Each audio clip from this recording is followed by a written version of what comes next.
and aim it out into where that current is. A rushing stream branched off of Moosehead Lake. You want to face a little bit more upstream. Home away from home for fly fishermen like these men and women, who are also students of the sport. All that slack will shoot right through your guides and go down. Unity College students are learning from Paul Guernsey, who teaches beginning and intermediate fly fishing. Yeah, face straight upstream. Sophomore Spencer Knowles already had experience casting out a fly he couldn't pass up: the opportunity to take part in his favorite outdoor activity. I definitely signed up because I've done quite a bit of fly fishing before, but it helps to get the perspective of someone who's very experienced and learn some of the more technical sides of it. And you know what happens with sinking lines?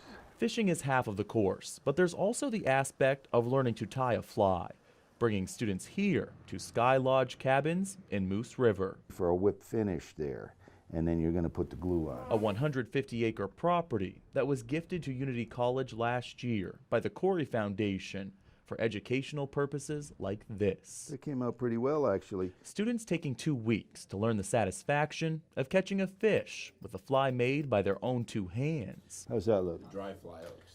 It doesn't, I don't think it looks horrible. There is really a special feeling to taking materials, producing your own fly, and then seeing the fish take that fly. While they learned about fly fishing, accommodations could not have been nicer. Sky Lodge sleeps 28 people in the main cabin and more than 100 around the property in the summer. This is in the Sutro Suite, which is named after Mr. Sutro, who originally commissioned the building. Director Rachel Crater's favorite secret of the lodge is its hidden closets, You can see there's some shelving. where alcohol would be stashed during Prohibition days when the cabin was built in 1929.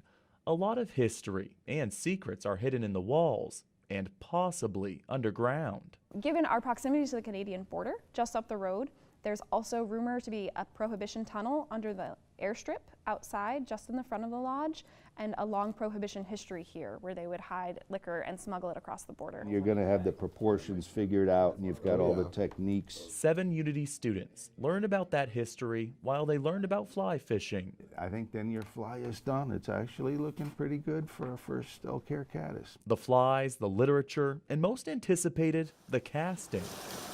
Yeah. A first for some, like 19-year-old Tony Johnson, but definitely not his last fly fishing trip. Throw it more in that direction. Sky Lodge cabins will be a resource for the last 2 years of his college career, and many more for future students. You don't really need to see the line, though. Looking for a classroom in the woods, and possibly a trophy fish. I think that's an awesome part of our school where we have somewhere that we can go and stay and take courses up here, and it's just, we're not limited to the college campus. All that slack will shoot right through your guides and go down.